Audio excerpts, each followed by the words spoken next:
I met a gypsy. So Cole, but no, go on, carry on then. Where was we at? Yeah, I was just thinking like the Instagram thing just changed everything, man, because like there's the Vegas, like you would lose your friend all night because he didn't have a phone. And then there was no Instagram, there's no tagging, and people like were down to send it because, you'd only sort of get caught. Like, dude, I can't wait till Dean Wilson comes on this because, mate, me and him had one night in Colorado that like damn near lost his fucking pro circuit ride. I'm not really? Oh, mate. But like, I mean, even like to think about the people that, you're like, we used to have a thing with Bellagio, so we could just free everything at Bellagio. And so like you just call up reception and say, oh, we want a table at the bank or we want a table or whatever, and they'd just do it. And like I remember going in there one night, we had this table and I was with Jay and he like doesn't drink, doesn't party. So I had this fucking table and all these bottles at the Bellagio by myself. And then the game was there, like the rapper, and he just had all these chicks, all these fucking, this whole big crew, and it was next to my table. And I just remember being like, mate, I got all these shit, I'm just here by myself. So I'm just spent a full night sending it with the game and this entire posse of rappers. And it's like, no Instagram. I didn't have a phone. So it's just like, you don't want to take any photos. You don't get anyone's number. Like, if that happened these days, you'd be well, I probably wouldn't be, but people like Instagramming it, and you'd get his follow on Instagram, and but it was just so, you were just in and out, and it was like this crazy experience that you've only ever got as just like a story for another time. Yes, it's completely that, and it was the same. It's the same the whole time in America. It just feels like that. Like we was at the house, and I've barely got any time or any pictures from being out there. Like you were just there. Parents would fly out every now and again. We would go to the beach for the day. We would just do everything, but nothing. We'd just do whatever we wanted, but there was nothing that you was doing it for no reason other than that it was just spare at a moment, and it's what you wanted to do. You was doing nothing for Instagram or for anything else. And the trips to Vegas, as I said about that one, like being in the room with Machine Gun Kelly in a suite in Hard Rock, like fuck, I was 19. Like if that happened now, I'd be like, well, it'd just be mad. It just don't. Them things don't happen. And I don't know how that happened then. I didn't even know who he was. Like, I don't think he was that big at the time. He was just like coming up somehow. But it's it's just weird, like you say, how these things happen. I think it was just different then. Yeah, everything was different. And none of the guys now would want to do that. Like, that's not. It feels so far away. Like, dude, some of the shit J-Law used to do, some of the boys, like even Kenny back in the day, like, obviously you don't want to fucking say, no. You don't want to speak on people's behalf, but like there was guys that were just down to fucking send it, and they were fun dudes to be around, like legit parties that have some legit fun. And it seems like nowadays it's like a cultural thing. Like, it's just gone from the culture. People don't even want to party anymore. It's just not even, it's not even really a thing. It's like it's just been completely stamped out of the industry. Yeah, when you say that, it generally has, because the years that I was there, it was, which year would have I been? Like 2009 was my first year in America. So I remember I was really young, but we went, say we was practicing at like Glen Helen, and then it was I didn't race at Supercross the first year, so we went to Vegas like straight from, I think, riding Glen Helen, because it was like pre-season as well at the same time, because you only get like 2 weeks. So we'd ride, then we'd go there, and I remember thinking, I can't remember what year it was, but one of the years Chad Reed, it was like Friday night, and he was on a mad one. Yeah. And then I remember walking to, I can't remember what year, I think he was having a bad year and he was a little bit somewhat injured or something, like he wasn't a championship year. But then we was all there, and then we then went to like the pits on Saturday afternoon, and we see him walking in his gear, and we're just like, no way.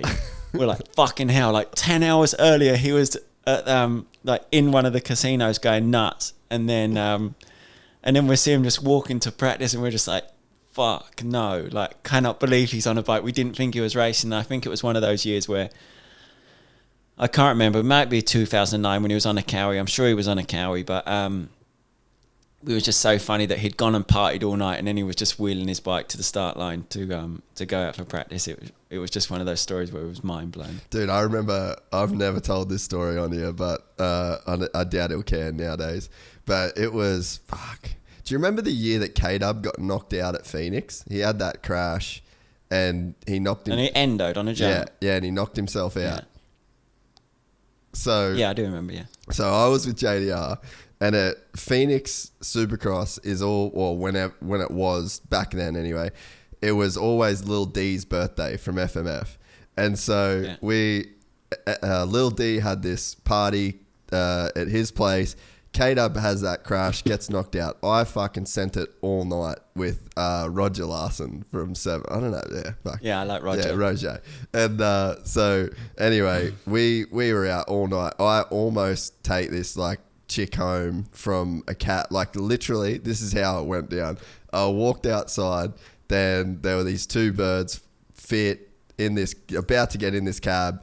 And then I was like, where you going? She's like, back to my place. I was like, I'm coming too. And she's like, all right. And so anyway, I start getting in this cab with this chick, full just Hail Mary. And anyway, her friend just fully shuts it down. So then anyway, I don't really remember what happens for the rest of the night. But I wake up in my hotel room by myself. The team's already gone. I've missed my flight. So I was stranded in Phoenix by myself. So I call up Roger Larson because he was driving home. And then I was like, mate, I've got to jump in the van with you. We get in the van and K-Dub's in the van with him, right? Because he can't fly because he's got this concussion. So then it was football playoffs and St. Louis was in the playoffs for football, which is like his team. Anyway, he says to Roger, he's got some photo shoot for like Answer. It must have been Answer because that's who Roger was working for then. And anyway, he's like, mate, we're not going home. You need to take us to Morongo Casino. And we're going to watch the football and gamble. And anyway, we drove straight to this casino and fucking sent it at this casino. And it was like in between these Supercrosses, Roger's stressing because he's got his chick blowing up at him. And K-Dub's like trying to call, you remember that heli Jim dude that does all like the filming for the helicopters? Like all the shoots and stuff. Oh, yeah. So he's like literally calling the helicopter guy, being like, Roger, you can leave. I'll get a helicopter from here in the morning to the shoot. So I was like, that was the shit that the boys did back then. And it's just gone. I don't think that happened now. That don't happen now. But that was one of the coolest, like talk about a moment. Yeah, no, it's mad. But it just don't happen. So that's one of those... Yeah, but it's all just there's probably not even one picture from any of that even happened that you've got. None of them, dude. Literally none. Nah. So yeah, it's a crazy time. But I mean, I don't know. Like, is the racing better for it? Do we get better racing now? I think I think that's why it's just leveled the whole playing field. It's not that I mean, those guys were winning and still, I don't know, they were still winning and still partying. So it's a bit odd to say, but I think it was maybe in one of your podcasts before that they were saying like where everyone has the training facility, everyone works hard, and I think now if you don't work hard and you're not on one of those teams or you're not under the eye of one of those trainers, then you don't get the opportunities. Like people are like, oh, you have to be under you have to train with him to ride for our team, or we've got a riding coach and that so I don't think it's better, but I just think it's just leveled. Everyone's on that level. Everyone's riding with each other every single day, training with each other every day. So everyone sees what everyone's doing. Everyone knows what everyone's doing. That I don't know. The cream still obviously rise to the whatever they say, the cream of the crop, or it rise to the top. But I don't know if the racing's better for it. I don't think so. No, not in general. Like I'd prefer watching the racing from 10 years ago. Like I still watch it on YouTube now. It comes up and you always watch them, and you don't actually know the results from the race, but you still watch it like it's like, I wonder who wins this race sort of thing. It's just different now, I think. Yeah, I mean, But I think that one good metric of it, dude, is like how many people still just love J-Law. yeah, he's mad. You see every week something pops up and they're like J-Law. I think I was scrolling through Instagram this morning and something said J-Law. And I don't know what it was about, but it still pops up all the time. But I mean, you need to get him on the show because he must have some. I mean, talk about living in the moment like we was doing. Fuck, he must have some stories about what's going on that no one would even believe. If you enjoyed this content, please like and subscribe. And to listen to the full 3-hour podcast, search Gypsy Tales in your favorite podcast platform or click the link in the description below.